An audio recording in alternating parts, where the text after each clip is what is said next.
How did Bob the Builder and the Can-Do crew go from this Bob and the gang have so much fun. Working together, they get the job done. to this?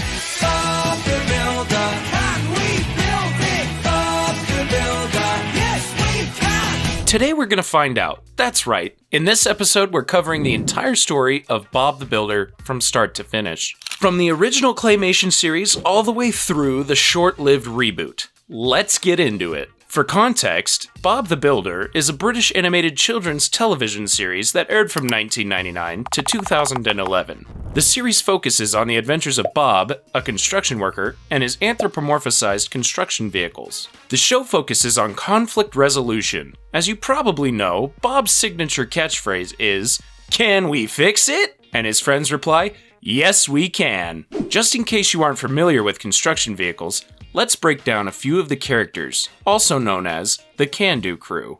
Bob, who is not a construction vehicle, is a kind, caring, and hard-working construction worker. He always comes up with a way to fix the problem and acts as a mentor and parental figure to his machines. He's quick to forgive and is often joined by his best friend and work colleague, Wendy. Scoop is the unofficial leader of the Can-Do crew, besides Bob, of course. He's a yellow backhoe digger and the first machine that Bob acquired, and has a very similar personality. When Bob and Wendy are out, Scoop usually takes charge. Next up is Muck, a red digger dump truck. He's impulsive and often acts without thinking first, frequently getting himself into trouble. Then we've got Dizzy, an orange tilting drum cement mixer. She's eager, curious, and easily excited, and likes to dance around the yard when she's nervous or happy. Next we've got Roly, a green steamroller who loves to sing. He's a cheerful fellow and often makes up songs while he works. Then there's Lofty, a blue mobile crane. Lofty is kind and friendly, but a little bit of a scaredy cat. Or scaredy car? He can be shy sometimes and forgets how strong he is from time to time due to his many fears. Lastly, there's Spud, a mischievous scarecrow who lives on Farmer Pickle's farm. He often wants to help Bob and the Can-Do crew, but his efforts usually lead to more harm than good, as he's very clumsy and impulsive. Alrighty, with that, let's get right into the story of Bob the Builder. Can we build it? Yes, we can! Yeah, I think so. We're gonna start this recap with a direct-to-video special titled Bob the Builder, When Bob Became a Builder. This extended special shows Bob and his Can-Do crew's origin story. Bob, Wendy, and the Can-Do crew are currently working on a car park, picnic area, and playground in Sunflower Valley. Reducing, reusing, and recycling as much as they can, of course. Muck and Scoop are digging up the car park and are joined by their new friend Benny, a compact loader. Benny is new to the team and wants to learn as much as he possibly can, so he asks who the first machine of the team was. Scoop pipes up and tells the story. Bob had always wanted a digger vehicle to help him and his father when they were out on construction jobs.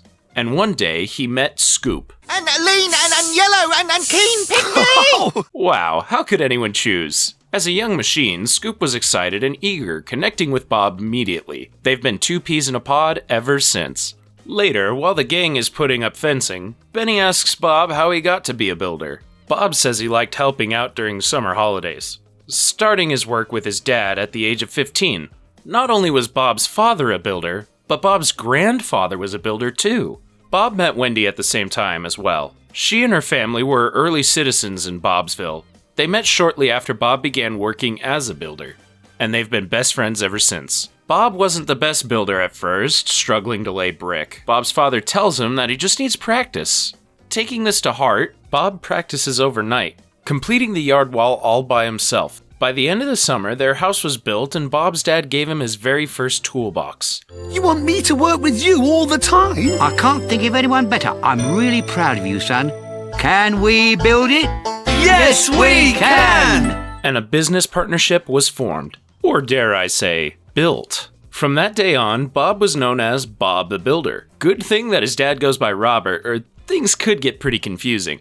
After Scoop, Bob hired, or adopted, some more help. Starting with Muck. Bob, Scoop, and Muck began building the foundations of some of the houses in town. Muck invited Dizzy along to help too. Soon it became clear that the vehicles would need more help, including a large crane vehicle. This led Bob to bringing in Lofty, who's always been super shy and nervous. Luckily, the gang welcomed him in immediately. Rolly was recruited to the Can-Do crew by Bird when the team was struggling to flatten a road in town. At last, Bob had assembled his crew. How would you like to join our team? I'd love to! Now I've got machines that can do everything! Yeah! And can they fix it? Yes, they can. But Bob soon became a victim to his own success. He was overwhelmed with office work as requests to build came pouring in. One day, Wendy came to visit and offered some help. She's super organized and great at the office work. Plus, she was so inspired by Bob and his dad that she began taking building classes at night. She picks up the phone and gets straight to work. Bob is very relieved. Benny is satisfied, having heard the whole story of how they got there. Back on the Sunflower Valley beach, the gang gets to work on the playground to wrap up their day. They use the leftover scrap on the beach to make the park a pirate theme. Bob raises the pirate ship flag, and their work is complete. Another job well done by the Can-Do crew.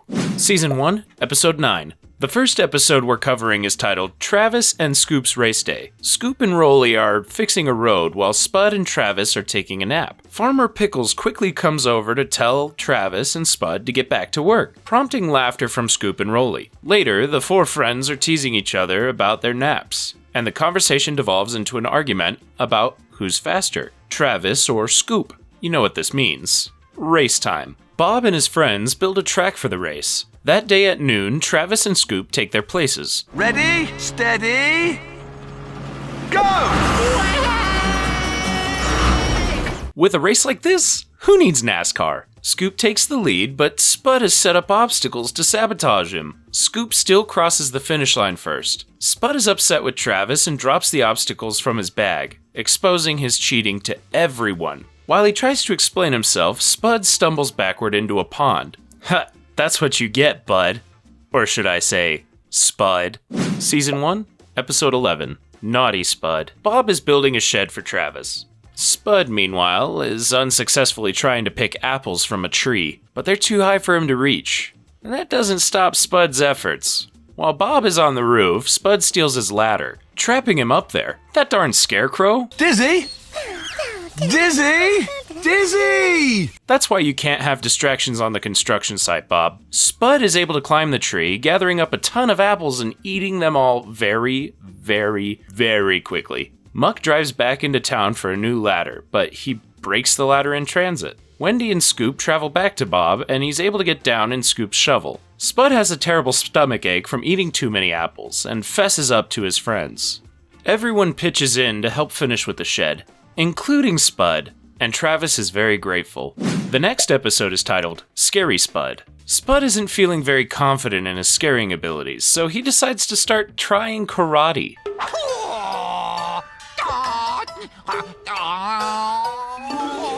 That is the most terrifying thing I have ever seen. They must not have any crows. While Spud is chippity-chopping away, his nose falls off and rolls down a hole. Into a mole's house, no less. But Spud doesn't know where his nose has gone. Dizzy, Travis, and Muck arrange a search party to find the nose. Spud, meanwhile, is beside himself, worried that he'll never scare anything again. The gang gathers up some other cone-shaped objects to replace Spud's old nose, but none of them quite work. Not the corn, not the ice cream cone, not even the traffic cone or the plunger. Luckily, a mole pushes Spud's nose back out of the hole, and Spud is happier than ever. As a bonus, his friends boost his confidence, calling him the scariest scarecrow they know. Season 1, Episode 4. This next episode is titled Pilchard in a Pickle. Bob and Lofty are loading some pipes into Travis's trailer, and they don't notice that Pilchard, Bob's pet cat, is napping inside one of them. Wendy becomes worried when the kitty doesn't show up for breakfast. Searching high and low for her, hopefully she doesn't get hurt in all of the construction work. Bob, Scoop, Lofty, and Dizzy, meanwhile, are laying pipes in a field. On lunch break, Wendy calls Bob to ask him if he knows where the cat is. And I mean, he should, because Pilchard is right behind him, snoozing on the pipe. Hello? Hello? Oh dear. Bob isn't much of an observationalist, is he? The gang gets back to work, but Pilchard hops out of the pipe just before it's placed in the ground. Pilchard hops into Scoop's shovel and travels home, safe and sound. Silly kitty. Season 1, Episode 5.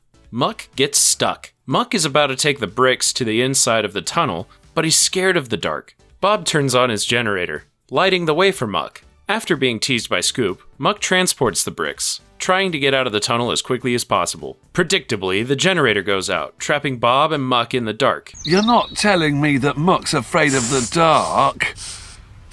Oh. Yeah, doesn't he have headlights? Bob goes to the inside of the tunnel to retrieve his friend, but Muck won't budge. Scoop and Bob bring Lofty, who tries to coax Muck out as well. Finally, Pilchard, being a cat, sneaks into the tunnel, accidentally startling Muck. Muck zooms out, getting himself unstuck. He later retells the story to Rolly, denying that he was ever scared. Kicking off the second season is an episode titled Runaway Rolly. After a hard day of work, Rolly parks for the night and heads to sleep. But he looks like he didn't put on his parking brakes. He sleepwalks, sleep rolls really, around town, causing destruction everywhere. Rolly! Shh! Wendy said not to wake him, Bob. Oh, yes. Rolly! Actually, I think this would be a very good time to wake him. Rolly continues to wreak havoc, almost dropping into a ditch. With Lofty's help, the gang is able to bring Rolly back to his shed, and no one even woke him up. He's ready to get to work, but his friends are totally exhausted from their escapades, and they all decide to take a good nap. Well, hopefully they didn't have anything too important to build that day. Season 2, Episode 4, Bob's Big Surprise. Wendy is visiting her sister for the day. Bob gets the idea to fix up her garden while she's gone, as a nice surprise. Mrs. Potts was supposed to take over Wendy's office duties in the meantime, so Bob is splitting his time between the office and the garden.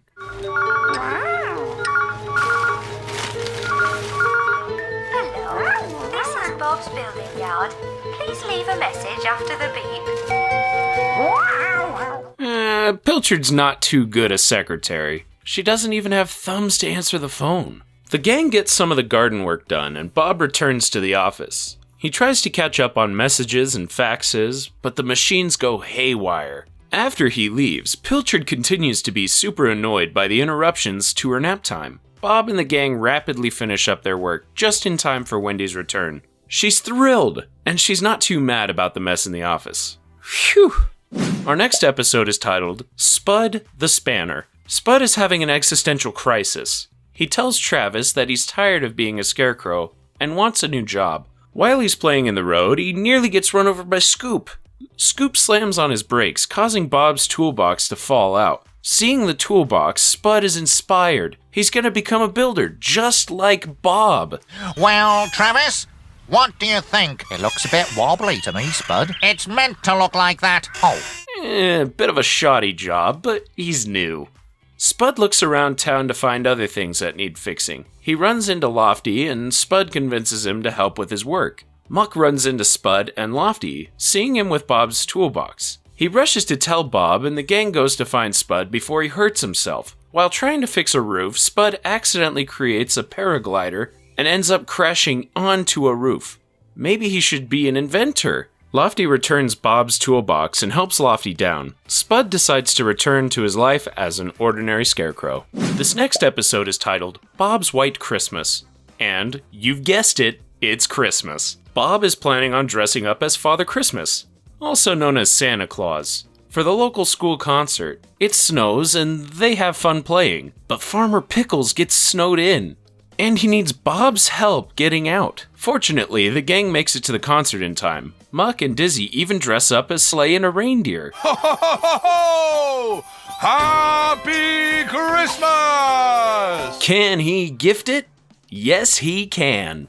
The next morning, everyone has gifts and treats in their stockings. It's a happy Christmas indeed. Next, we've got an episode titled Lofty to the Rescue. Bob, Dizzy, and Rolly are preparing pavement in the town square. Lofty, Scoop, and Muck, meanwhile, are clearing some land near the new bridge. But Lofty is afraid of heights, so he decides to take the long way around, past Spud's field, rather than cross the bridge. Spud is pretty mean to Lofty about his fears, teasing him for being unable to cross the bridge. Leave me alone!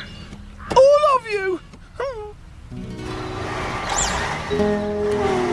I'm no use to anyone! Oh, Lofty, that's not true. Lofty heads back into town, very upset. He confides in Wendy, who comforts him. Spud is still causing chaos and eventually ends up stuck in a tree. Scoop and Muck know that Lofty is the only one who can complete the job with his big hook. Lofty's the only one who can solve the problem, leaving him with no choice but to face his fears and save the day. That's very kind considering how mean Spud was to him earlier. Kicking off Season 3 is an episode titled Mucky Muck. It's been raining heavily and Scoop and Muck are covered in mud. Muck is thrilled, as he loves getting dirty. Good thing he works in construction. After the rain subsides, Bob begins washing Scoop, but Muck doesn't want to be washed. He loves Muck. You know, hence his name. You're not frightened of a bit of water, are you? No, of course not. He might also be a tiny bit afraid of getting wet too. Travis, meanwhile, gets stuck in the mud, and Spud rushes off to get help. Farmer Pickles calls Bob, who needs Muck's help getting Travis out. Muck helps pull Travis out of the mud, covering himself in even more mud. After the rescue, Muck and Dizzy have a mud pie fight with Spud. Bob is a little annoyed, but brings his friends back to the farm for a good wash. He has to trick them into it, though. This next episode is titled Bob's Day Off. And you guessed it, it's Bob's day off. He's even wearing a casual Hawaiian shirt to prove it. Bob wants to spend his time off going bird watching, leaving Wendy and the others to take care of all that needs to be built in town. Bob snaps a picture of the very elusive blue-crested warbler, but he forgot to take the lens cap off, so he didn't get the shot. Wendy calls Bob, saying the office computer is broken. Now she'll have to wait for the computer repairman. Bob's day off is cut a bit short, but he's in good spirits about it, as usual. Can we fix it? Yes, we can!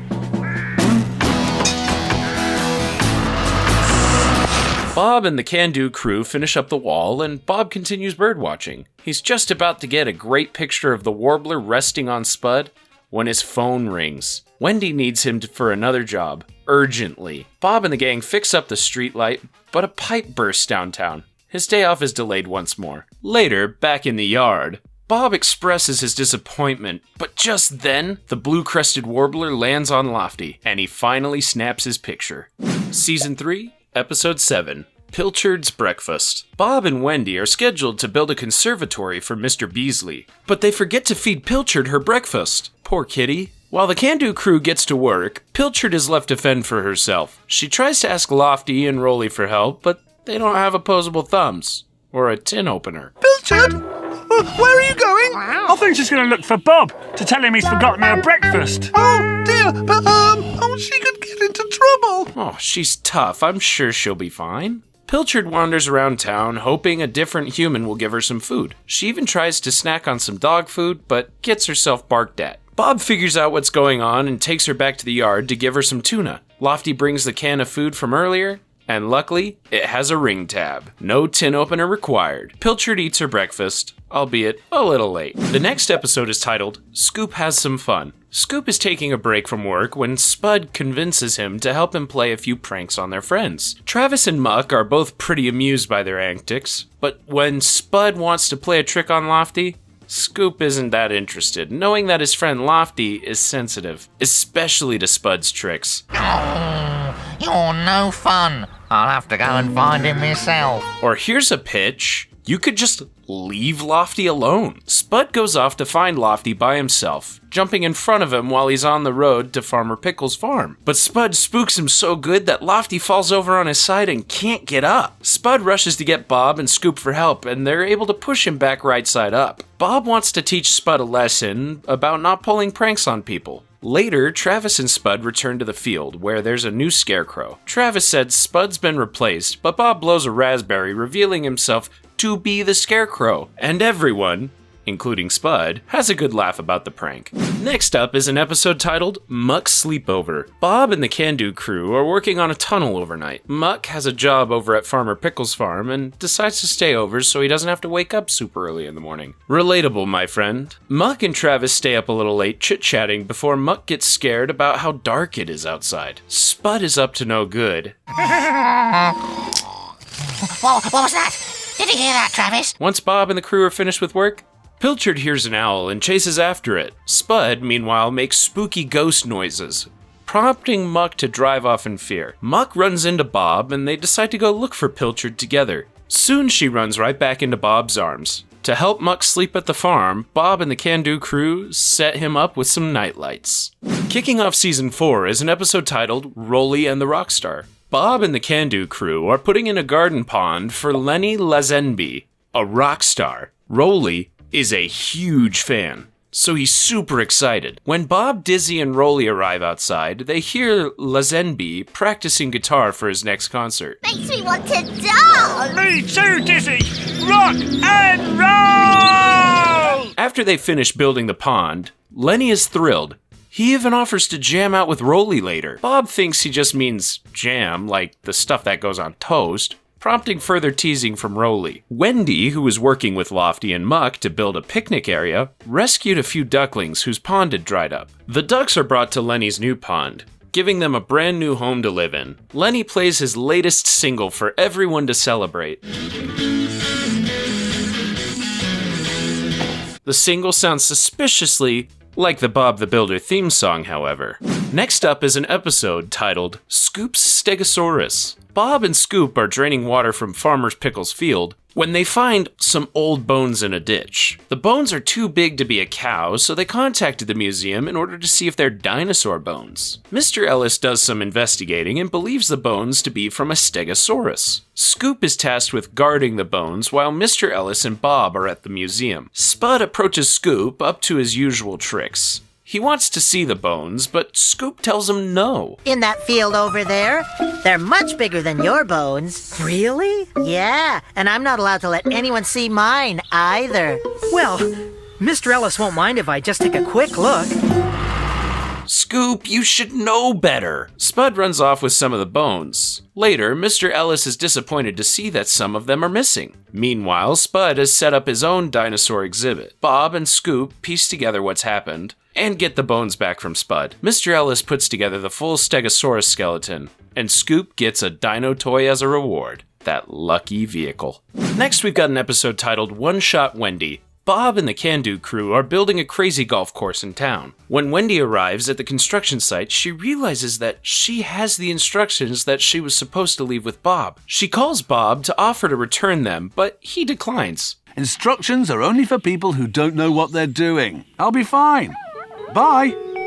Yeah, but do you know what you're doing, Bob? Wendy and the others finish the rest of the course, but Bob accidentally traps himself inside the windmill he was building. Luckily, Lofty is able to easily lift the windmill, and it is delivered to the golf course safe and sound. Just for good measure, they decide to play a round of crazy golf, and Wendy gets a hole-in-one. The next episode is titled Spud Lends a Hand. The gang is tasked with setting up a rainwater tank near Farmer Pickle's barn. Spud is bored and wants to see what they're up to, but by the time he arrives, they don't need any more help. Bob and Scoop leave to connect the pipe to the sprinkler system, promising they'll finish the job together when they're back. And we'll install the water tank together when I get back. Okay, Bob. I'll stay too, Bob. Make sure they don't get into any trouble.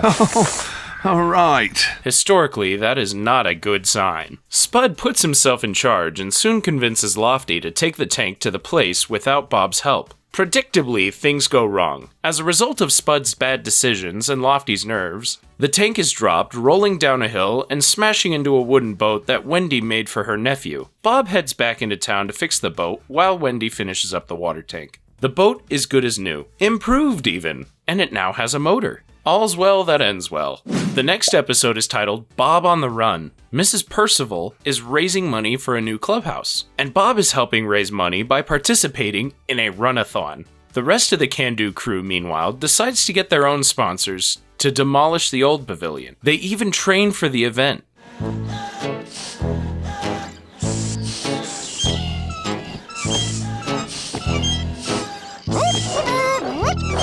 Bob begins his run while the rest of the crew demolishes the old building. Lofty's nerves get the best of him, and his wrecking ball gets stuck around a pole. But Bob has a wrench. A friendly bird summons Bob, enabling him to get Lofty unstuck. Bob crosses the finish line, albeit later than expected, but he ran twice the distance, and therefore raised twice the money. All in all, the gang raised enough money to build a new clubhouse. Season 5, Episode 2, Inspector Spud. Bob tells the gang that there's an emergency job that needs done. A water pipe has burst in town. Bob uses a stopcock key to turn off the water main line before making repairs, but leaves it behind. Spud wanders into town bored and stumbles upon the key. Thinking that Bob left the item there by accident, he retrieves it, accidentally turning the water back on.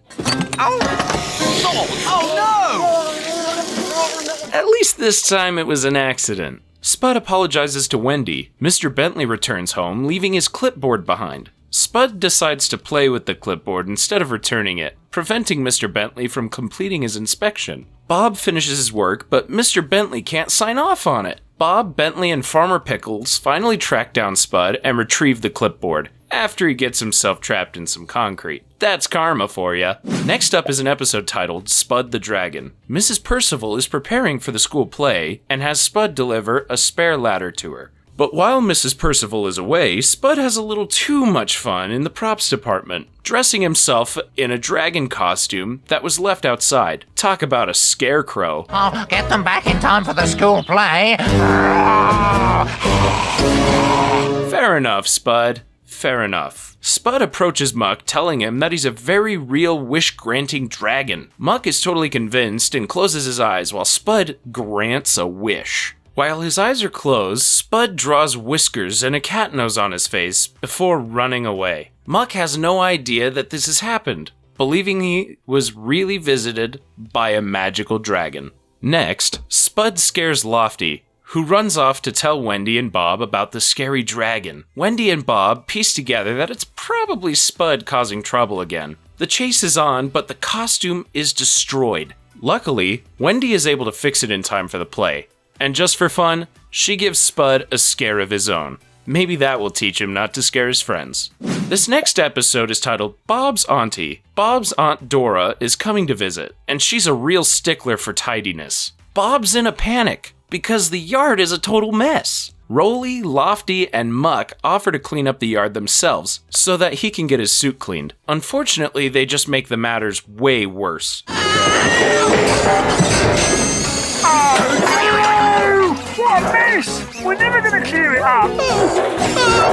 And this is why you don't ask construction vehicles to clean for you. Aunt Dora arrives early. She's amused by the situation and offers to help clean up the yard. Only when Bob arrives, he reveals that isn't Aunt Dora. It's Mrs. Ellis's Aunt Doris. Bob and Mrs. Ellis got their mail mixed up. Whoops. The gang decides to go on a picnic that evening to enjoy each other's company.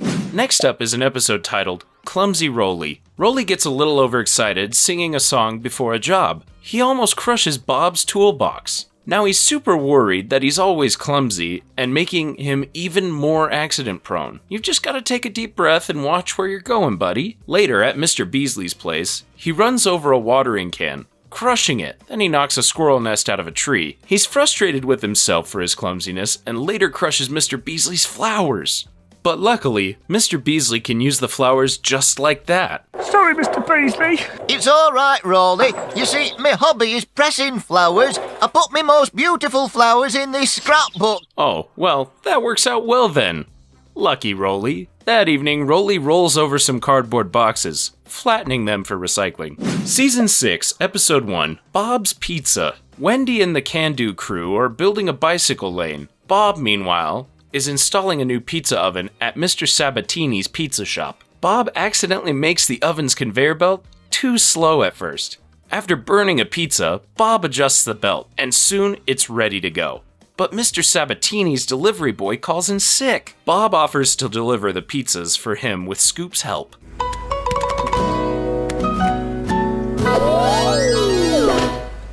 Oh dear, I think you should stick to the pizza delivery, Bob. I think he should stick to building. Bob and Scoop deliver the pizzas around town successfully until they run into a traffic jam. Spud, who has been assigned to work as a traffic controller while the Can-Do crew builds the bicycle lane, is holding everybody up. Bob gives Spud some clarification on how to control traffic, and Bob delivers the pizza on time. Season 6, Episode 7, Bob's Egg and Spoon Race. The town is hosting a fun day, so everyone is practicing carrying a hard-boiled egg in a spoon. The winner gets a free, super large pizza from Mr. Sabatini's free of charge, and probably a free egg. Spud is practicing too, wanting to win the pizza, but he's clumsy and not very good at it. Oh. How am I going to keep my egg on my spoon? Guess you're gonna have to keep practicing, bud. Spud does keep practicing, and he ends up breaking every single egg that he was ever supposed to deliver to JJ. Not very nice of him. He also steals some putty from Bob and Wendy, allowing him to stick his egg directly to his spoon so he can cheat in the race. That's not how you win, Spud. He crosses the finish line first, but the others quickly realize that he cheated, as his egg is totally stuck to the spoon. Trix, the forklift, wins the race instead, and she shares her pizza with everyone, including Spud. The next episode is titled Trix's Tiles. Bob and the Can-Do crew are off to fix Mr. Bentley's roof. Bob goes to JJ's to pick up some red tiles, but JJ can only give him half the amount of tiles he needs until the delivery that afternoon. Bob finishes half of the roof and has to wait for the other tiles. Trix wants to take initiative and deliver the tiles herself, but she grabs the green ones instead. I'll take them to him. I'll be back before JJ knows I'm gone. Actual question though, are construction cars colorblind? Trix arrives at the worksite at the same time as Wendy, who continues the job for Bob, apparently not realizing Mr. Bentley wouldn't want a mismatched roof. I think it looks nice, actually. Bob and Wendy take the green tiles off, and Lofty shows up with JJ with the proper tiles. The gang finishes the job on time, as usual. Next up is an episode titled Rolly to the Rescue. Rolly is hanging out with his little buddy, Bird, singing songs and picking up trash. Bob heads to Farmer Pickle's farm with Scoop and Rolly to finish some pipe and fence work, and Rolly's pretty bummed when his bird friend flies away. I'm sure Bird wouldn't have gone if it wasn't important. Yeah, Bird's just busy. Aw, I'm sure he'll be back, Rolly. He always comes back to hang out with you. Bird, meanwhile, gets stuck in Mrs. Potts' chimney with a few other friends of his own species. Rolly and Bob follow the crow to figure out what happened. Mrs. Potts thinks her house is haunted, but she just hears the sound of the three birds stuck in her chimney. Bob and Wendy open up the fireplace and reunite Bird and Rolly. Bird's a little dirty, but he finishes his song with Rolly.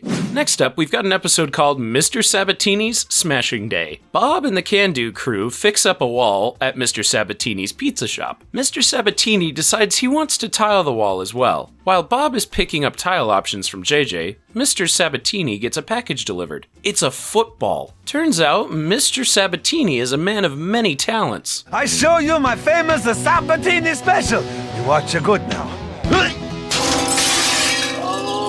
That was special, but not exactly in the way he intended. Mr. Sabatini calls Bob to tell him about the window. Bob gets some glass from JJ's as well, but Trix is distracted by Spud. After multiple close calls, they deliver the glass, but Trix is driving too fast and breaks all the tiles. Luckily, Mr. Sabatini decides to use the tiles to make a football-themed mosaic. Bob gets a free pizza for all of his hard work. Season 7, Episode 1, Spud the Pilot. JJ is flying his remote control airplane, impressing the whole gang. It's a pretty cool airplane. JJ promises Bob that he can play with it after work. JJ is flying it in the field later when it gets lost. Spud stumbles upon it and plays with it, calling himself Spud the Pilot. I'm Spud the Pilot! Honestly, while JJ is looking for the plane, Spud also finds the remote control. He's thrilled because remote-controlled airplanes are incredibly fun. He chases a bird around with the plane for a bit, but busts the controller in the process. The plane goes haywire, flying around town on its own. The plane crashes into Mrs. Percival's chimney, breaking it. JJ is sad, but Bob agrees to fix it. Spud cleans up the mess he made in Mrs. Percival's house. Season 7, Episode 3, Trix and the Otters. Trix is delivering a shipment to Farmer Pickle's farm, but she wants to be watching nature with JJ's daughter, Molly, instead. Molly spots a bird and then a family of otters. Wow! Bird! The mother otter's teaching her babies to swim. Oh my gosh. Claymation otters? Adorable! But Trix arrives, scaring the otters away. Trix is disappointed, having never seen a real otter before. She hides in the bushes with Molly, but scares them away again. She's upset and leaves Molly to her nature watch. Later, Bob, Lofty, and Muck run into Trix. And Muck wants to see them too. But Muck doesn't scare them away because he's covered in, well, Muck. This gives Trix the idea to dirty herself up, enabling her to watch the otters play without scaring them off. Mission accomplished. And Molly even got a great drawing of the otters. Next up, we've got an episode titled Bob and the Badgers. Farmer Pickles needs a fence built to keep the rabbits off his lettuce. And there's only one man for the job, Bob, with the help of Muck, Scoop, and Wendy to build the fence, which successfully keeps the rabbits out. Spud, believing himself to have completed a job well done, decides to take a nap. But the Badgers have no problem clearing the fence. They break it down, enabling the rabbits to recommence their snack time. What? Oh, morning, Farmer Pickles. Spud's on the job. The next morning, Wendy fixes the fence. Farmer Pickles and his dog Scruffy do some investigating, finding the Badgers set. The path in the lettuce fields leads to the stream, and the Badgers push the fence out of their way. Bob decides to build a cat flap to allow the Badgers to get through, as it'll also be too strong for the rabbits. Later that night, the gang watches the Badgers, and their plan is a success. This next episode is titled Snowman Scoop. The town is holding a snowman competition, but before Scoop and the gang can build their own, they need to fix a pipe outside of Mr. Sabatini's restaurant. He's working on a snowman of his own, and Scoop is nervous about the competition. Scoop gets delayed again when he needs to help clear the snow from Mrs. Potts' yard. Meanwhile, Spud is snatching noses from the snowmen around town, wanting to feed his new bunny friends. Before Scoop can get to work on the snowmen, he has to help Bob pull Travis out of the snow. He soon finishes the job, but finds another distraction. Another snowman has a missing nose. Look! Footprints! But what about the snowman competition, Scoop? I'll be as quick as I can! This nose thief has got to be stopped! At least this time he had his plans derailed by choice. Scoop tracks down Spud and figures out what's going on. Scoop and Spud find Travis to get more food for the little animals, and they replace all the snowman noses around town. Scoop never got to build a snowman of his own, but his friends made one for him. Scoop adds a nose as a finishing touch, and they win the competition. Kicking off Season 8 is an episode titled Bob the Photographer. Bob is taking the day off to take photos for a local competition. Muck drops Bob off at Farmer Pickles' farm, where he runs into Spud. Bob, kind as ever, offers to let Spud be his assistant. This seems unwise, considering all of the trouble Spud tends to cause. But Bob is a super nice guy. Unsurprisingly, Spud is not a great assistant, and he keeps scaring off the wildlife. Wendy calls Bob over to the school to fix a burst pipe, so his photo shoot is cut a bit short, but he accidentally leaves behind his camera. Spud sees an opportunity to become a photographer himself, and he snags it. Hold still, Scruffy. Oh, this'll make a great picture.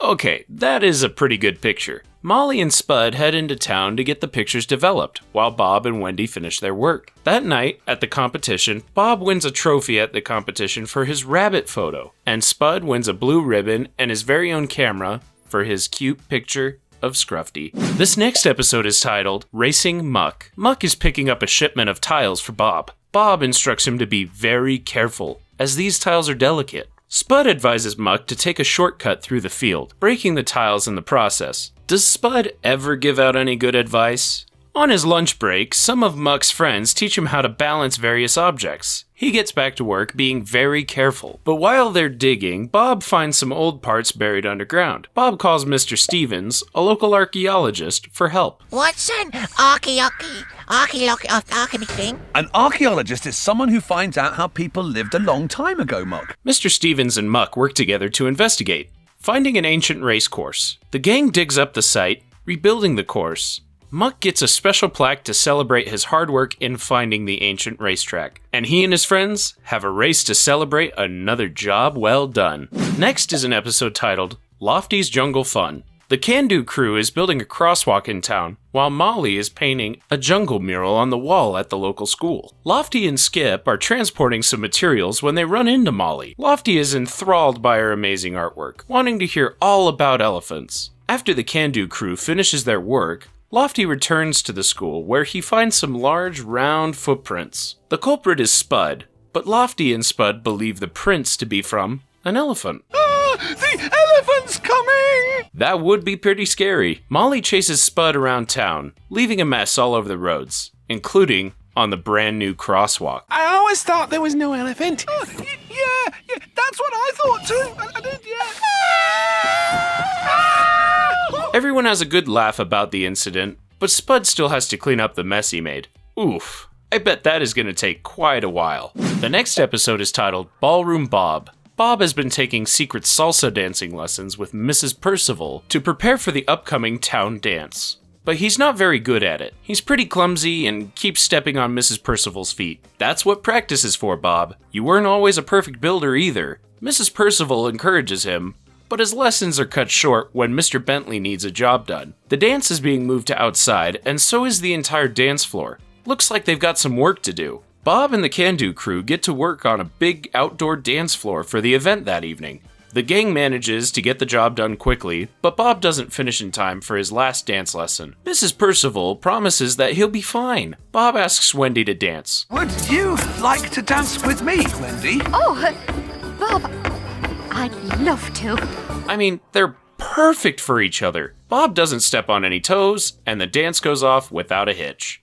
Next up is an episode from Season 9 titled Lofty the Artist. Lofty is impressed with Wendy's artwork, wanting to become an artist himself. But being an artist is a lot harder than it looks. He keeps dropping the paintbrush. Being an artist is much harder than it looks. Bob and Lofty finish a job installing an air conditioner for Mr. Sabatini, who plans to paint the inside of his restaurant. Lofty is disappointed that he can't help as he's too big to fit through the door. Trix wants to cheer up Lofty and suggests they organize the yard. You're very artistic. Oh, am I? Really? Yeah! That's all being an artist is, bud. Trix accidentally knocks over the paint cans, creating a huge mess and crushing the wallpaper. Lofty is very upset. They clean up the mess, and Lofty gets the idea to paint his tires to decorate the white wallpaper for the library. See, you're an artist, Lofty. The library looks great, cheery, and colorful too. As thanks, Wendy paints a picture of Lofty. The next episode is titled Travis's Busy Day. It's a really windy night, and a tree falls down in the middle of a storm, destroying Farmer Pickles' shed and smushing Spud's nose. Bob brings Scoop, Muck, and Lofty up to the farm to clean up the job. Can we fix it? Yes, we can! Heck yeah, you can, guys. At the farm, Travis and Spud feed the sheep while the Can-Do crew gets to work. Travis sees a tree fallen over and goes to remove it, but he forgets to close the gate behind him, and the sheep get out. Fortunately, the sheep ran straight to Farmer Pickles' house. Travis gets the tree down with Lofty's help, but they're upset to find out it's the home of a squirrel family. The vehicles tell Bob and Farmer Pickles what happened, and the gang builds a new home for the squirrels, returns the sheep to their pen, and completes the shed. And don't worry, Spud got a new nose too. This next episode is titled Scoop the Disco Digger. The Can-Do crew is bummed to hear that Wendy and Bob can't take a holiday, so they decide to bring the holiday to them and host a tropical beach party, complete with sand, music, and fun. But shh, it's a surprise for Bob and Wendy. Scoop, Dizzy, and Bob get to work on a job fixing broken pipes. When Scoop and Dizzy get a few minutes alone, they get some dance lessons in. Copy me. Right.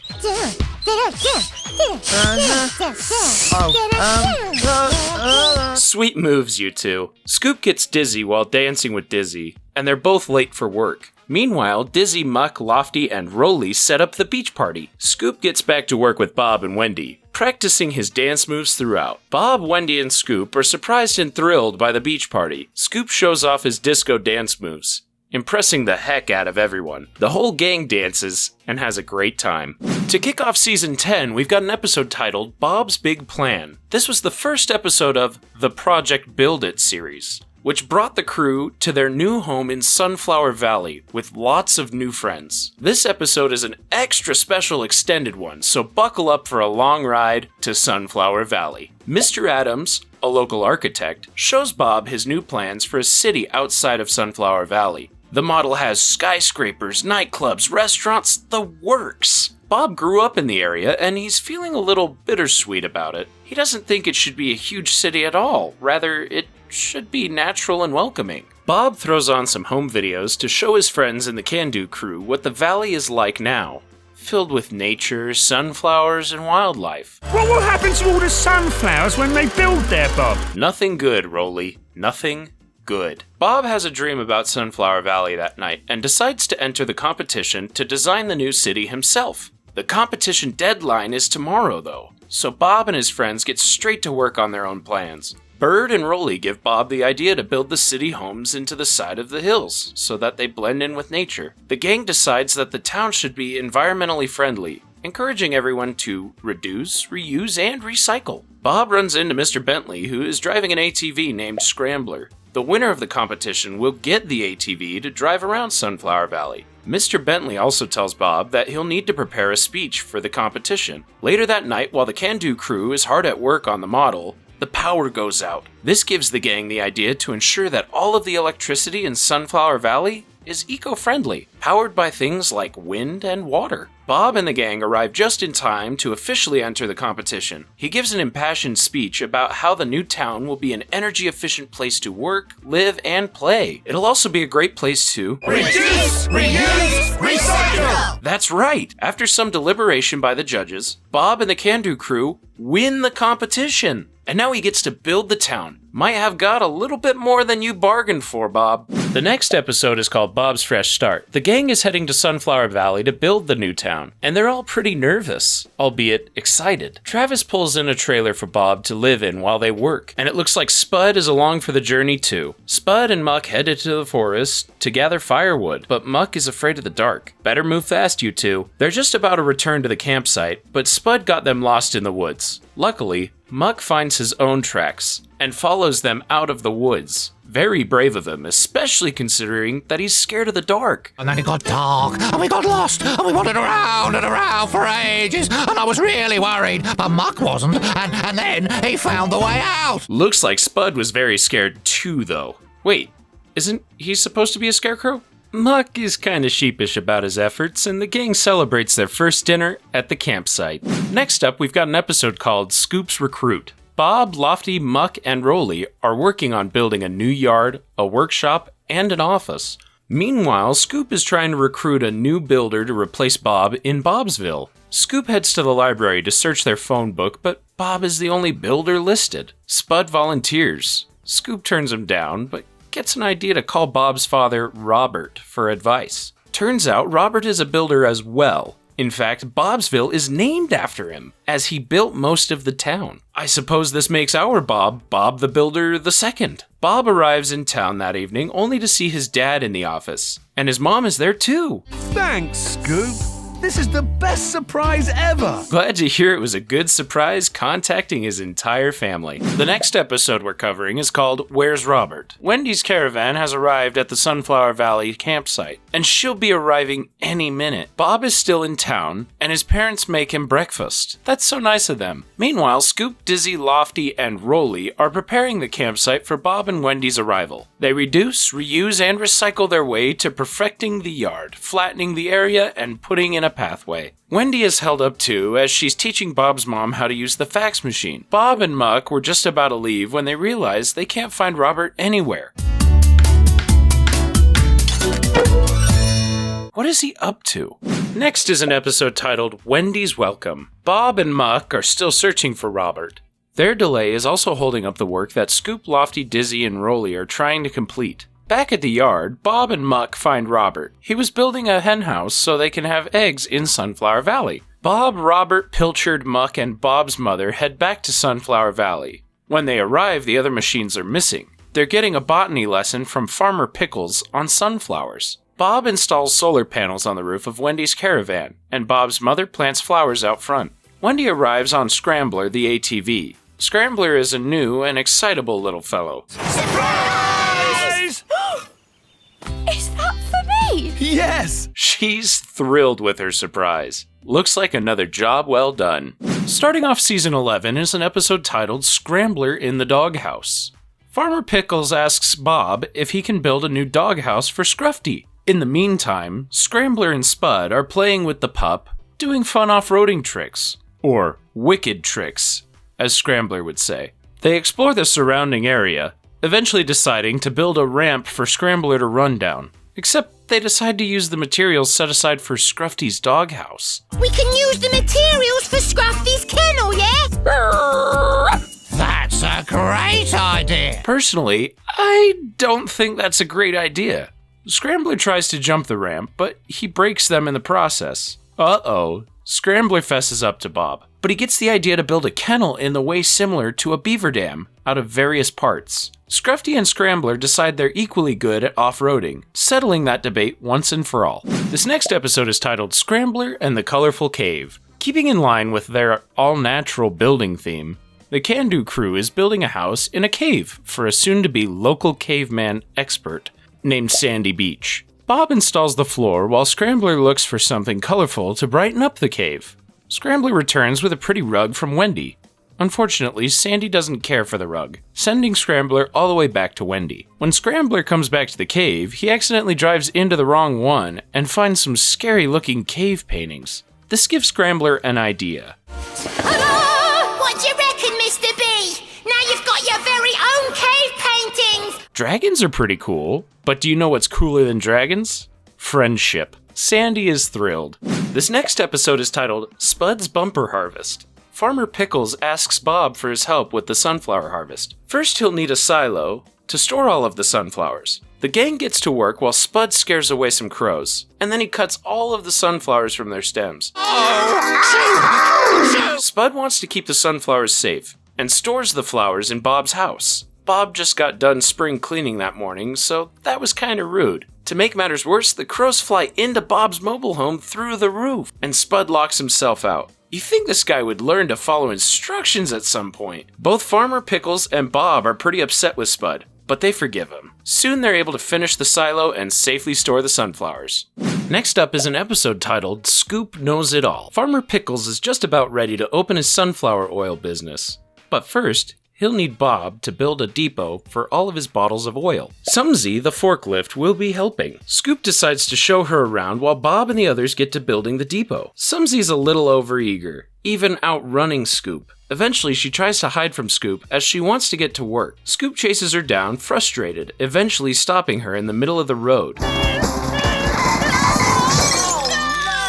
Next, they'll have to put up some speed limit signs. Scoop apologizes to Bob, Farmer Pickles, and Sumsy for holding up the job, and for being a know-it-all. Together, Scoop and Sumsy transport the bottles, getting the work done in nearly half the time. Farmer Pickles labels the bottle, and the sunflower oil factory is open for business.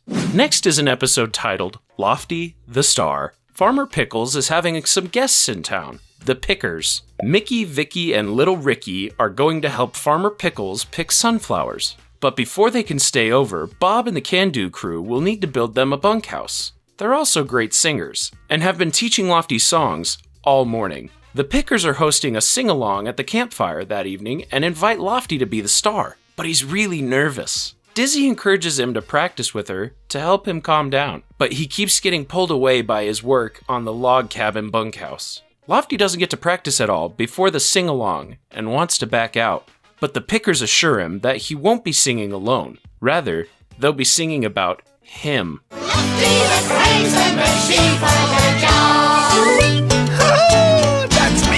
I hope that lifts Lofty's self-esteem a bit. The next episode is titled Scoop the Teacher. Bob and the Can-Do crew are working on a bakery for Mr. Sabatini. Robert sent a new digger down to Sunflower Valley named Benny to help with all of the work, and Bob wants Scoop to be his tutor. Who better to teach Benny than the biggest and best digger I know? I'm Benny's teacher! I'm Benny's teacher! Now's your time to shine, Scoop. Scoop guides Benny through the work, but Benny is eager to keep going. Scoop, wanting to impress his new pupil, gets ahead of his work without waiting for Bob. Their work is super wobbly. They walkie-talkie for Bob. There is one really important thing I forgot to teach you, Benny. How to use the talkie-talkie to shout for help! Help! Who tells him that everyone makes mistakes. Together the gang is able to redo their work in the bakery. Mr. and Mrs. Sabatini are thrilled with the results, and Benny is still very happy to have Scoop as a mentor. Next, we've got an episode titled Bashing Crashing Benny. Bob has bought a new attachment for Benny, and it looks pretty freaking cool. The attachment is pretty big and obviously pretty heavy, and Bob is worried that Benny could hurt himself while using it. Bob gets a call from Sandy Beach and has to run. He tells Benny not to use it until he gets back. Benny ignores this advice and goes around town to see if anyone needs help. But no one needs any smashing, bashing, or crashing. But Benny still wants to give his new attachment a whirl and decides to try and drill a tunnel through the side of a mountain. He's too small to bash through the side of the wall, but Benny gets himself stuck in the rubble. Benny! Oh, Scoop, I'm stuck on the mountain track. Stuck? Hang on, Benny. We're on our way. Bob, Sandy, and Scoop go to rescue him, and turns out, because Benny was so gentle, he actually revealed some fossils in the mountain. Everyone is very proud of Benny for his help. This next episode is titled Spud's Cork Tree. Bob and the Can-Do crew are moving some logs to build a safety fence by the river. Wendy, meanwhile, is helping Farmer Pickles at the sunflower oil factory. Spud overhears Farmer Pickles saying that he wants Spud to move out, as Spud's snoring is keeping him up at night. Spud finds a cork tree and attaches some bark to his feet to quiet his shoes. Pretty smart. But unfortunately, Spud is now too quiet. Darn it. He was really trying his best this time. Spud is upset, saying he doesn't want to move out. Farmer Pickles reassures him, saying he just wanted Spud to sleep in the drying barn so that he could get some sleep. Spud is thrilled. Bob uses the cork for bottles and finishes the fence, and Farmer Pickles finally gets some sleep, thanks to the earplugs he made out of cork. Our next episode is titled Sumsy and the Beast. Travis and Sumsy hear some crazy sounding noises in the bushes and are frightened. Meanwhile, Farmer Pickles' cousin Baz is visiting to help with the sheep shearing. Bob and the Can-Do crew are building the shearing station. Baz tells Sumsy and Travis about crocodiles, making them think that there's a beast of Sunflower Valley. And Sumsy vows to track it down. Spud and Sumsy are on the hunt, looking through the bushes all over town. Travis, meanwhile, tells the rest of the townsfolk about the beast, frightening them all. Oh, it's horrible! Run for your lives! Oh, just a little mouse. The rumor gets a little bit out of control, so they send Scruffy after the beast. Turns out, it was just a sheep that really needed a haircut. Luckily, Bob and the gang just finished their job. Starting season 13, we've got an episode titled Spud Rushes It. Bob and the gang are building a water filtration system for Farmer Pickles. Spud promises not to get in the way, but he's really eager, as the watering system will help the trees produce large, juicy apples. I know, it's a process, but it's taking forever. Look. I mean, even when they finish the projects, the apples still have to grow. You're gonna be waiting a while, Spud. Spud gets passed off between Farmer Pickles and Bob for a while. Determined to speed things up, since he's not being that helpful, Spud is left alone for a while. Yes, they'll probably start growing as soon as I plant the tree. He's even more upset to find out the apples won't be grown until the fall. Soon enough, the gang finishes a water filtration system, and Spud did help. The next episode we're covering is called Scrambler's Seaweed Delivery. Bob and the gang are on the beach, getting ready to build a seaweed farm for Annie Pickles. Scrambler is tasked with delivering seaweed seedlings from the beach to the farm, but he has to go very slowly. Oh, man, this is gonna take ages. Not everything can be fast, Scrambler. Scrambler recruits the help of a couple kids to help him deliver the seedlings in record time. The kids, wanting to help, decide to take the seedlings to the farm on his behalf. Scrambler arrives at the farm with red seaweed. It's a rare form of seaweed that the seagulls gave to him. Annie is thrilled and can't wait for her seaweed farm to grow. And Mr. Sabatini made a special seaweed pasta. Season 13, Episode 6, Rolly's Apple Press. It's finally autumn, and Bob and the crew are going to help Farmer Pickles harvest his apples. Bob isn't too sure how Rolly can help, and he's not feeling very useful. To make matters worse, he rolls over a few piles of the apples that they've picked. Things aren't really going too well. Oh, Bob. All I can do is make a mess. Farmer Pickles is making apple juice in his apple press, but it's small and a little bit rusty. Later at the workshop, Bob creates an apple press with Max, but they can't press it themselves. Luckily, Rolly is just the guy for the job, and they make delicious apple juice. Next up is an episode titled Benny's Jungle Trouble. Bob and the gang are building a walkway to the marshland so the townsfolk can observe the animals. Benny is extra excited, saying this will enable him to become an animal explorer, but he gets a little overexcited. expecting to see jungle animals like tigers and snakes. He's getting pretty disappointed. The gang is working on a walkway when Benny spots a crocodile. No! A crocodile! In the pond! Wait, I don't think that's a crocodile. Turns out it was just a big log. They finish the job, but Benny still wants to be an animal explorer, wandering away from the rest of the team. He gets lost. Robert, Muck, and Lofty track Benny down.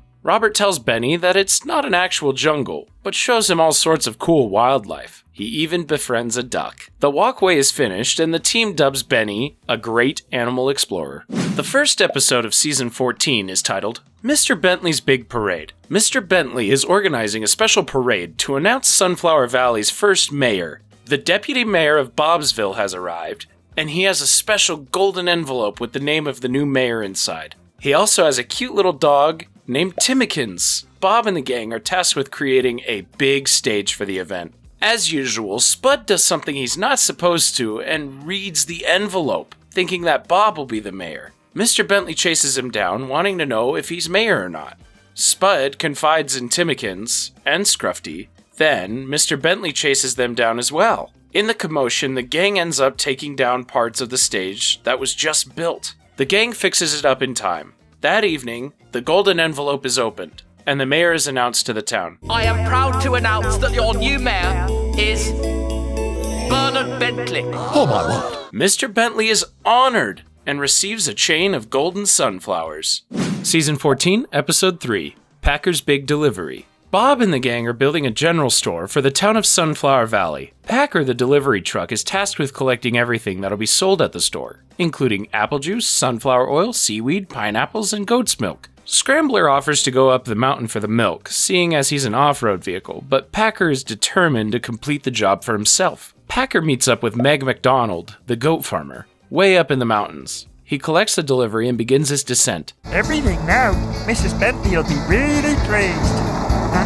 And it's quicker going down. Packer rolls out of control and gets stuck on the mountain out of range of the radio. Packer asks a goat to tell his friends that he can't move. The goat tells the gang what happened, and Bob and Scrambler go to rescue him. Scrambler agrees to take some of the deliveries to help him get unstuck and go back down the mountain safely, and the general store is open for business.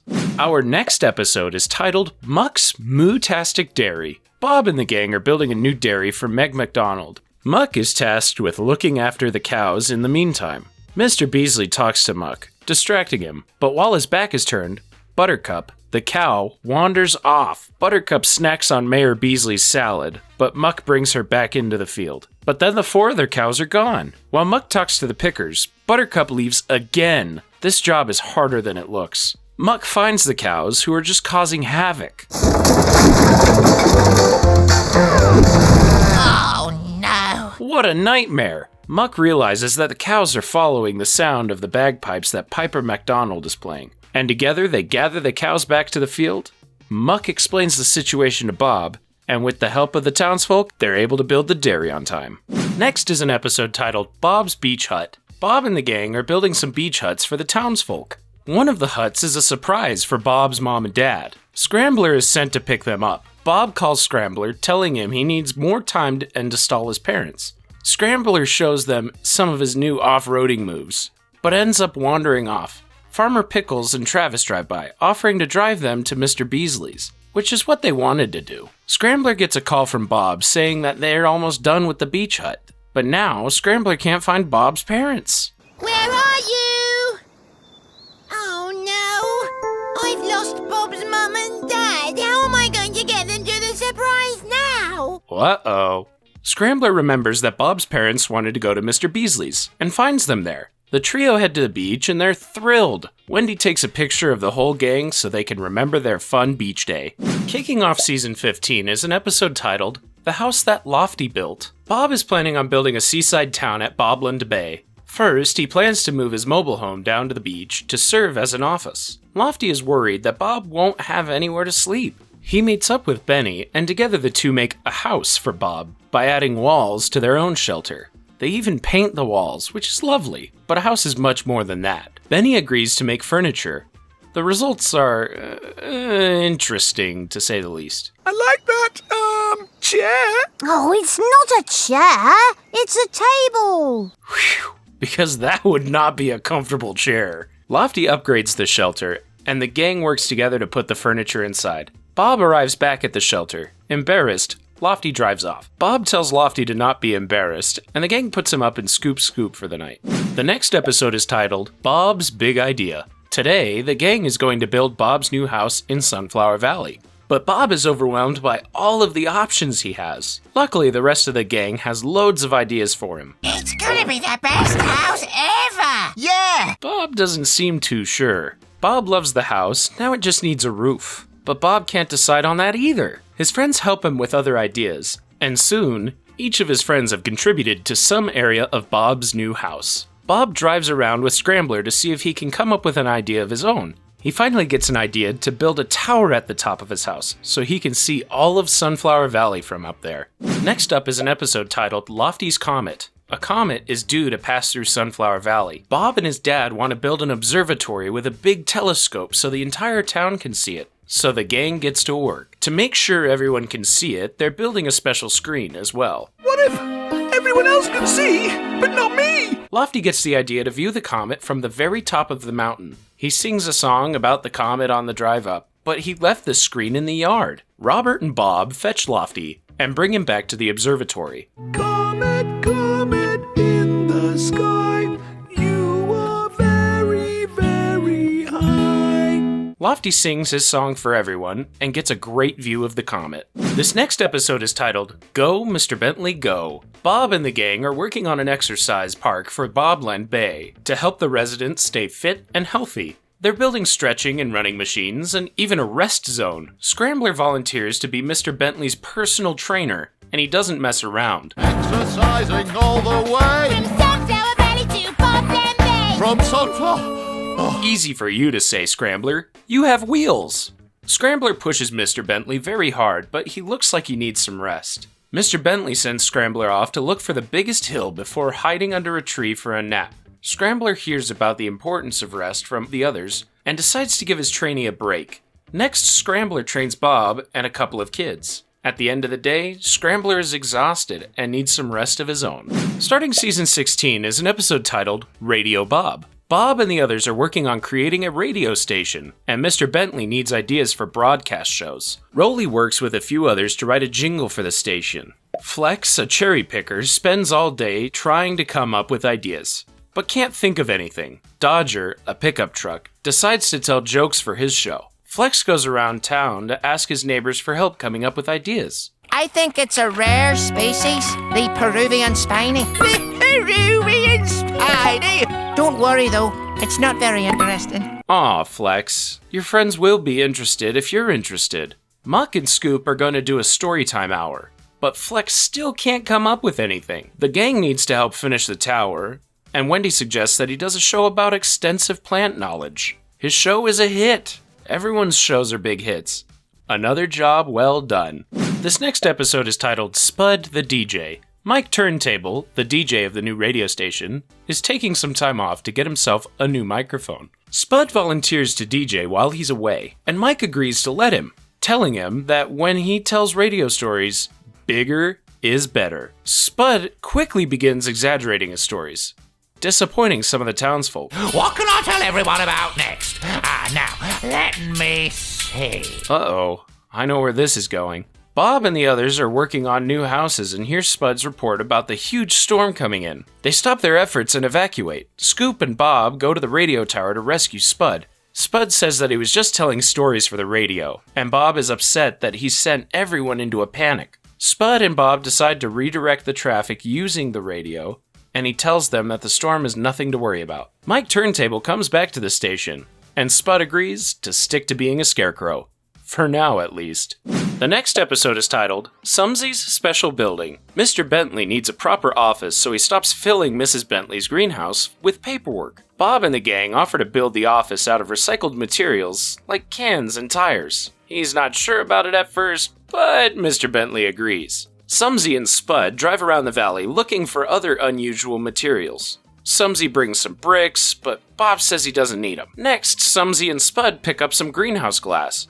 But Bob doesn't need that either. With the glass off the greenhouse, the birds are able to fly away with Mr. Bentley's paperwork. Mr. Bentley is able to get his paperwork back, and Sumsy needs a few moments alone. Bob goes to comfort her, saying she'll come up with a proper idea eventually. You mustn't worry if it takes time to think up an idea, Sumsy. Why don't we think of a few buildings you already know and what they're made of? Sumsy gives the Bentleys the idea to build furniture out of twigs. Together, the Can-Do crew finishes the office for Mr. Bentley, and his paperwork is there safe and sound. This next episode is titled Breezy Bristle. It's a super hot day in Sunflower Valley. Bob is bringing the team's newest members, Gripper and Grabber, in from the city. Bob and the Can-Do crew are building a new vehicle shelter for all their new teammates. Bristle is disappointed because there isn't a great job for him to do. He tries to clean out a hole that the team dug, but he gets himself stuck. Luckily, the team pulls him out. Next, Bristle tries to clean up some concrete, but he just makes more of a mess. Bob tells Bristle to tidy up somewhere else, but he ends up ruining the wall that Wendy was painting. But Bob loves the new swirly design. Wendy and Bob send Bristle to go find Gripper and Grabber. I'm here to slow you down. Cool you down. Bristle uses his hose to cool them down. Bristle goes back to the worksite, cooling the crew down as well. They finish the job just in time before a storm. Everyone takes shelter, and they're nice and cool now too. Starting off in season 17, the series gets a whole new look. Instead of using the traditional stop-motion animation, Bob and his friends in the Can-Do crew were animated using environmental CGI. Furthermore, the gang has moved away once again to a place called Fixum Harbor. Season 17, Episode 1. Scratch's Hidden Treasure. Scratch is a new member of the team. He's a small compact digger. It's his first day and all of the vehicles are very welcoming. He's very excited for his first job, but Bob doesn't have anything for him to do yet. Today he'll just be watching the other crew members do their jobs as they work outside the museum. Everyone's got a job except me. What am I going to do? You'll find something, Scratch. Scratch is disappointed to just be watching and quickly gets bored. Bob suggests that Scratch watches Lofty in the garden, but he gets bored of that too. Scratch decides to dig up behind the museum and then he finds something underground. Scratch, using what he learned from the others, gently digs up some treasure. The gang gets back to work in the gardens, and Mr. Motley is thrilled to see the vase, which was lost for years. Bob tells Scratch that they're proud to have him on the team. Next is an episode titled Start from Scratch. Scoop is teaching Scratch how to play football, juggling the ball with his shovel. Scratch wants to impress Bob, too, and brings the ball to the football field. Bob tells the team they need to get to work building the new bleachers. They can play football when they're done. Scoop and Bob head back to the yard to grab something Bob forgot. Scratch gets some good work in while he's away, and he's proud to be a part of the team.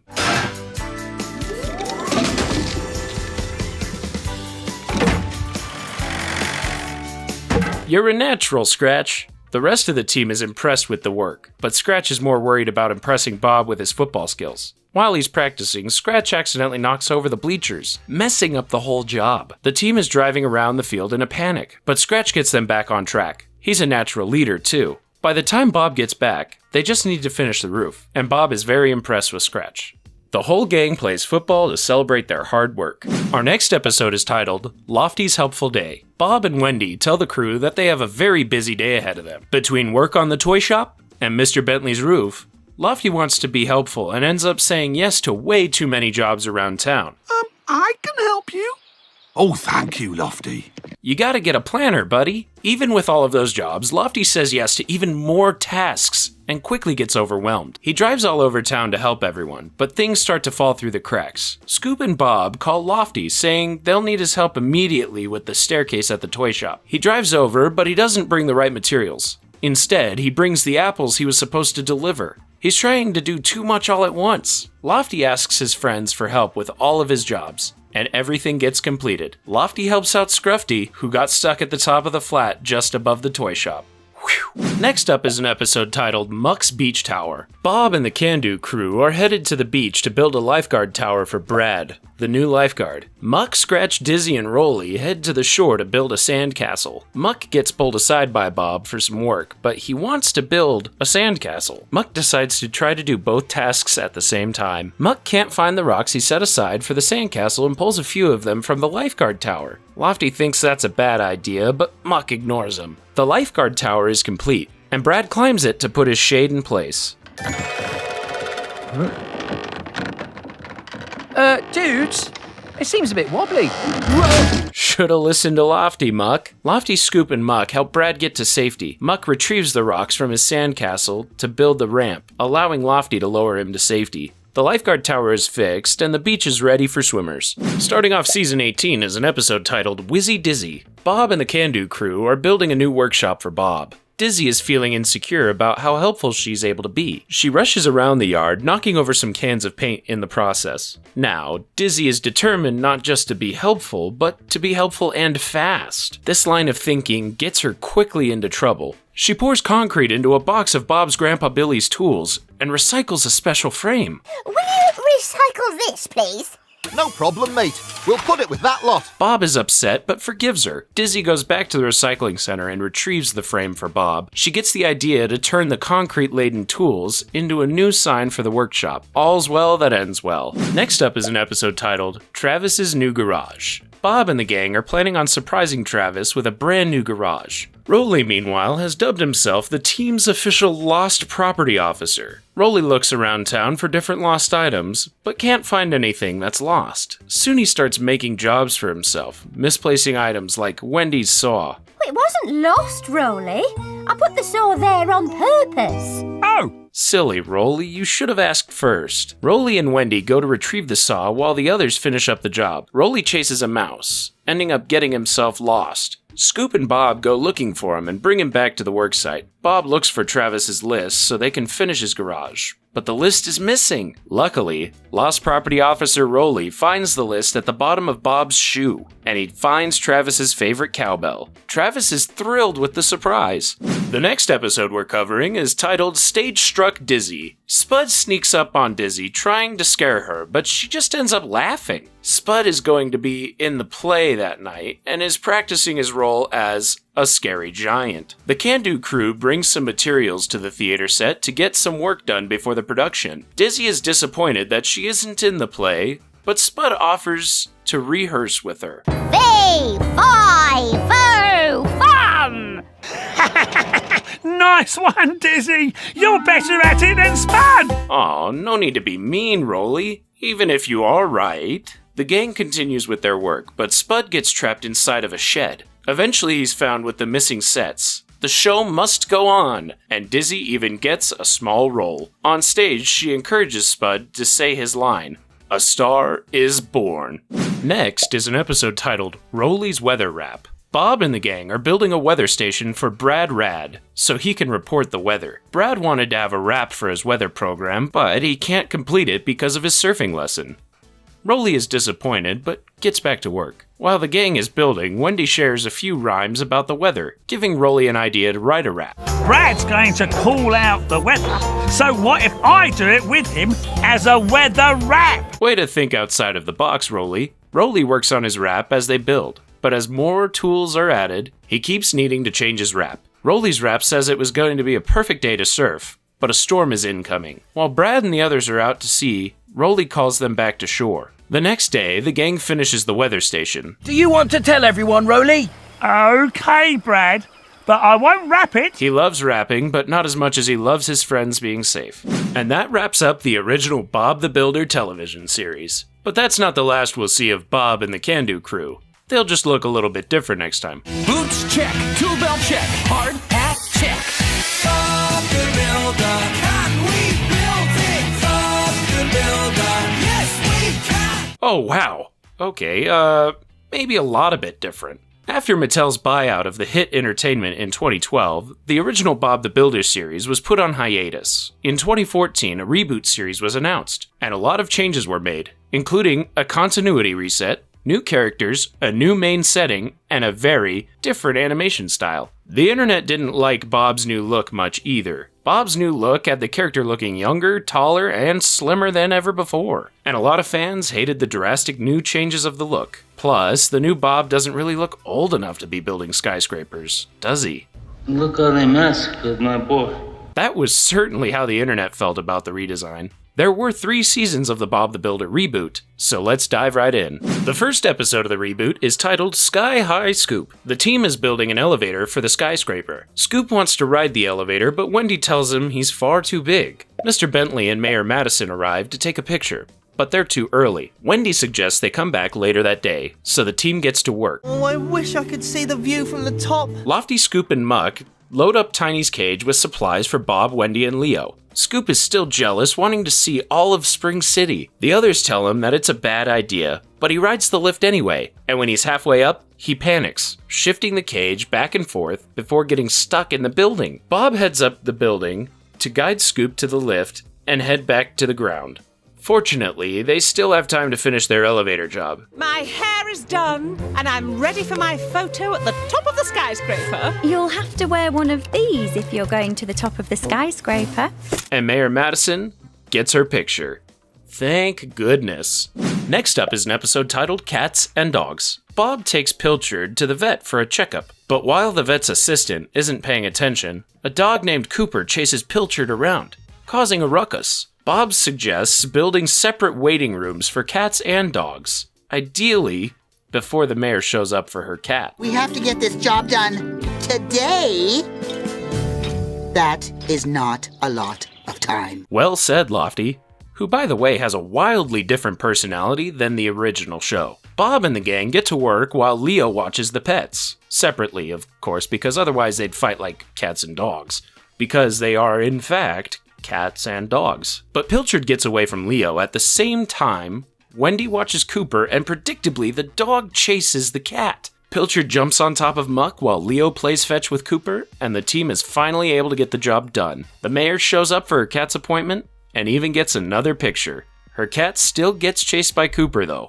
Next up is an episode titled Rockets Under the Stars. Bob and his team are tasked with building an outdoor TV area at the sports stadium so the whole city can watch Mila participate in a local game show. But the area has to be built before the show airs tonight, so the team gets straight to work. Muck and Scoop are enthralled by the TV. Bob starts to show it off, controlling it from his tablet. Have you forgotten your password again? Everyone knows that. It's Builder number 1! That's not a good password, or a hard password to remember. Also, don't tell everyone you work with your password. The TV almost crashes to the ground, but Lofty saves it just in time.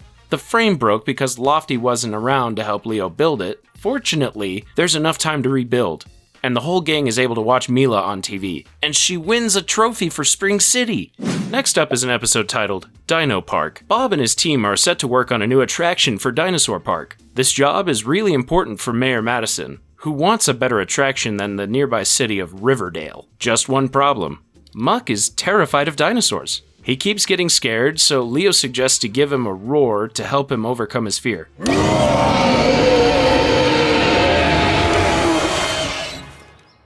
Like that. Okay, yeah, that was way scarier than a dinosaur, honestly. Two-Ton, the trailer truck, drives in with several large dinosaur models to be put on display at the park. Scoop gets a mean idea to scare Leo with them. Muck, meanwhile, is already very scared. Muck freaks out, charging the Triceratops statue off the cliff, jeopardizing the entire exhibit. Bob bravely grapples down to the Triceratops, and with Lofty's help, they lift the model back to the park. The gang fixes the fence and puts up the signs, just in time for Mayor Madison and Mr. Bentley to arrive. But the robotics for the Triceratops are broken now, and it won't roar. Luckily, Muck has a super scary roar, saving the exhibit. The next episode is titled Out of the Woods. Bob and his team are working on some projects at camp with the help of Dizzy. Dizzy wants to earn a badge and decides to camp with the Spring City Rockets Kids Squad, but she gets a change of heart when she hears about the bugs involved. Later that night, Dizzy, Scoop, and Muck all decide to join the kids camping. Leo is telling scary campfire stories right as they pull up. When they turn on their lights, the children are frightened. Put your lights on if you're scared. Ooh. Oh. Ah. The creature! Well, at least the new version of Muck has headlights, so he doesn't have to be afraid of the dark anymore.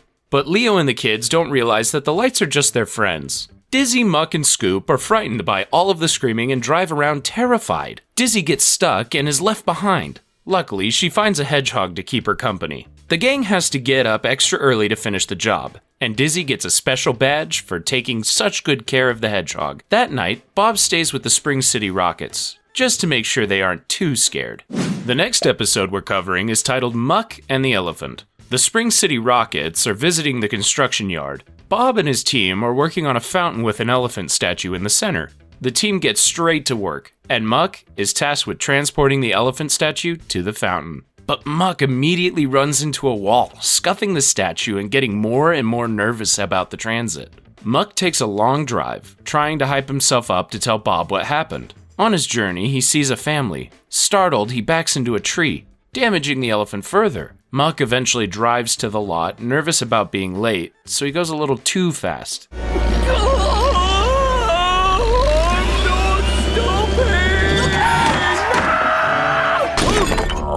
Honestly, that could have been worse.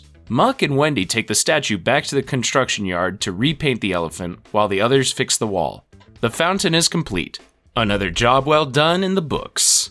To wrap up season 1, we've got an episode titled A Present for Bob. It's Christmas, and Bob and the gang are building a holiday display for the city. Lofty is decorating the yard and decides to give Bob a Christmas present as a surprise. 2-Ton drives in with a super big tree, and the gang gets to work on the display. Lofty puts his presents for Bob under the tree for safekeeping, but that was a really bad place to put it. Scoop and Muck add the display presents to the pile. Lofty wants to give Bob his gift, but he can't find it. I'll find it later. Come on, Muck, let's finish the display. Hopefully by later, you mean December 26th, Lofty. Bob and Wendy are making fake snow. Leo is super excited. Lofty digs around the tree for his gift, getting his crane stuck on the tree. He pulls free, knocking the tree over in the process and ruining the Christmas display. But Lofty gives Bob his gift. It's a star for the tree. Lofty gets the idea to cover up the broken parts of the display with fake snow. The team gets the job done, making snowflakes out of the broken glass. The display looks very festive. Merry Christmas. This next episode is titled Pyramid Puzzle. Lofty got a new claw attachment and can stack and grab with ease. Bob and the team are going to build a pyramid for the museum with the help of Tiny. Lofty is disappointed that he didn't get to build by himself, but it's a really big job, so that's probably for the best. Inside the museum, Leo and Anish unpack artifacts. Leo is having a little too much fun. What's your name? Hi, I'm Cleopatra. Leo! Those are priceless objects, not action figures! Sorry, Anish. Yeah, Leo, haven't you been to a museum before? Lofty is also having a little too much fun. Wanting to keep building, he accidentally closes off the entrance, locking Bob, Wendy, and Anish inside. Lofty figures out that he blocked them inside, but no one can remember which stone is covering the entrance. Bob uses his wrench to tap on the wall, making a sound so Lofty can find them and remove the stone. Tiny and Lofty make a great team, and agree to work together more in the future. The gang finishes up the museum exhibit just in time for Mayor Madison. This next episode is titled Flotsam and Jetsam. Bob and the team are clearing the beach of rubble after a huge storm from the night before. The job needs to be done by tomorrow as the city's expecting visitors for spring vacation. Bob decides to fix the wall while Scoop, Lofty, and Muck clear up the beach. Lofty is having a blast looking for driftwood, saying he finds it beautiful. Scoop and Muck keep trying to throw the driftwood away, but Lofty stops him. Bob suggests that Lofty collects all the driftwood in a pile. Lofty ends up chasing Muck to the recycling center, trying to salvage the driftwood. But as he pulls the stuff out of Muck's trailer, he dumps a bunch of trash back into the river. They won't have time to start over, but Bob gets the idea to create booms out of the driftwood and collect the trash that way.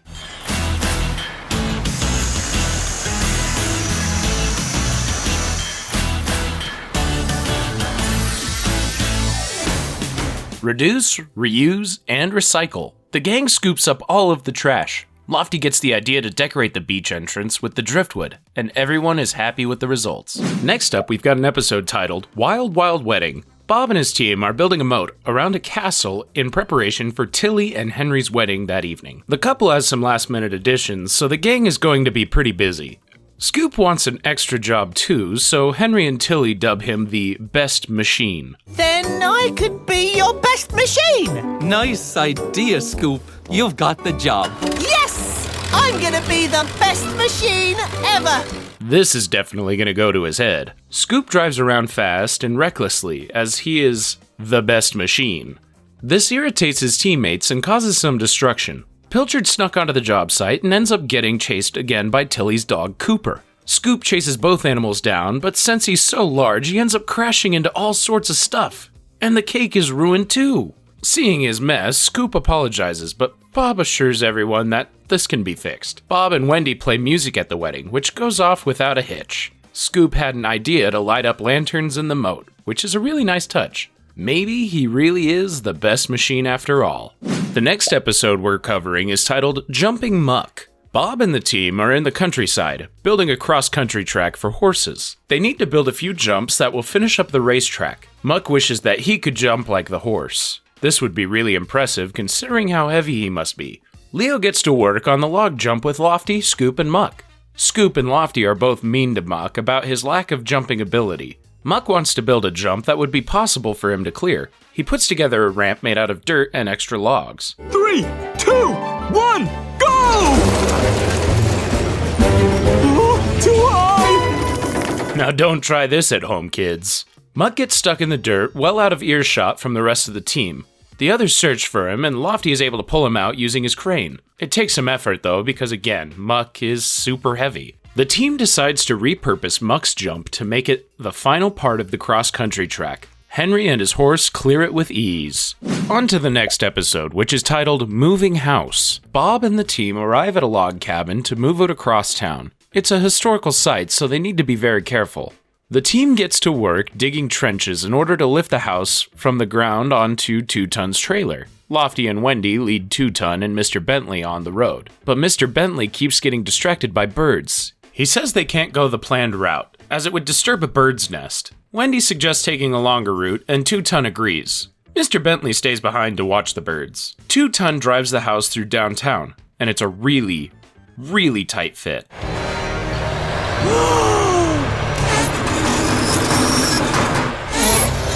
There! That was a close one. Scoop and Bob expected to meet the others on the road, but instead they just find Mr. Bentley and the birds. Bob is anxious for them driving a huge historic house through a city. 2-Ton gets stuck under a bridge, unsurprisingly. Bob shows up just in time.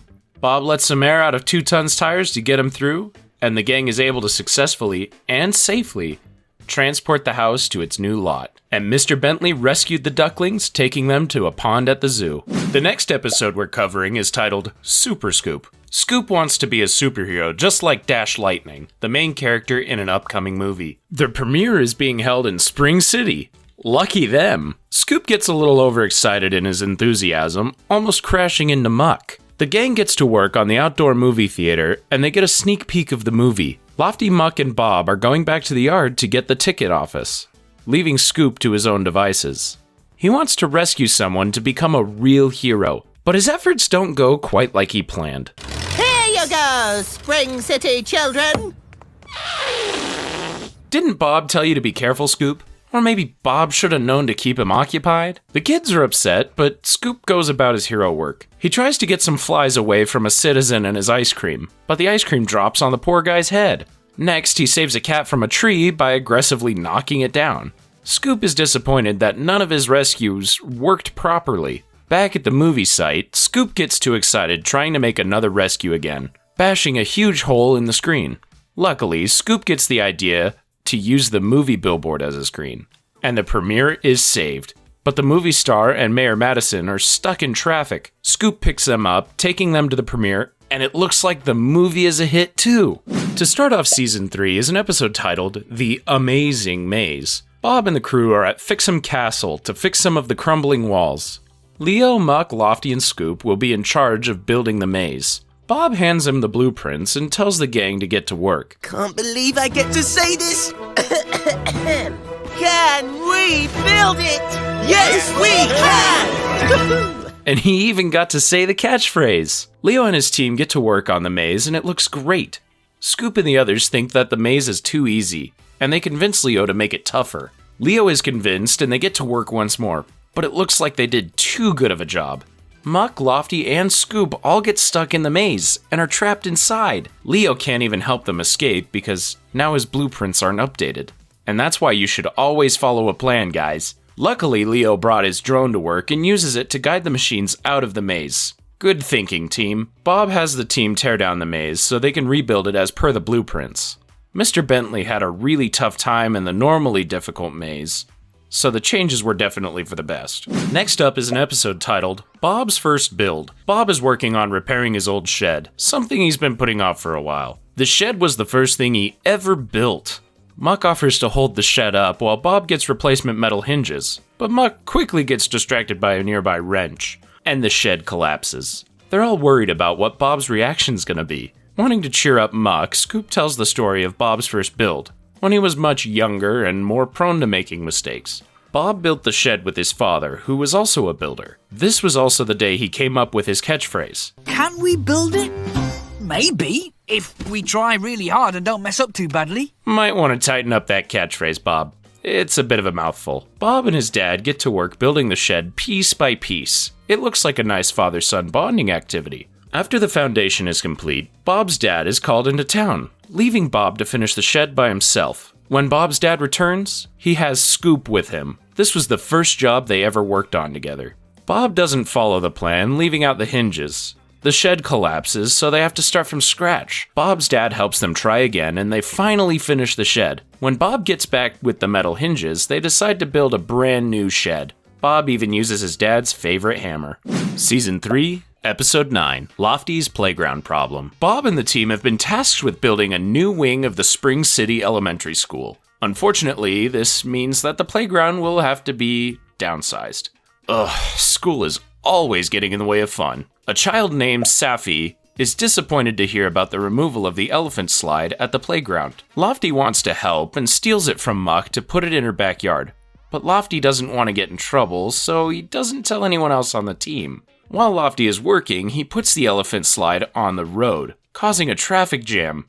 A giant pink elephant has escaped from the zoo and is standing beside you. Really?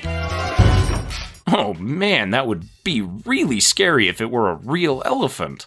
Bob hears the commotion from the traffic and goes to check things out. Lofty hides the elephant on the roof, nearly smushing Wendy. Lofty fesses up, and Bob gets the idea to relocate the playground to the roof. The gang gets some more materials and finishes up their work, and now the kids have a playground and a bigger school. Great thinking, team. This next episode is called Jet-Powered Scoop. Bob and the gang are working on building a scientific test facility for a woman named May Moon. They'll even be building a jet engine. Scoop is super exciting, wanting to play in the facility, but Bob calms him down. The crew gets to work, spending several days building the facility. They set up a vehicle treadmill, which Scoop thinks is really fun. He keeps getting distracted, wanting to test it out, and then the jet engine is delivered. Something tells me this will prove too tempting for Scoop to handle. While the others are distracted, Scoop hops on the treadmill.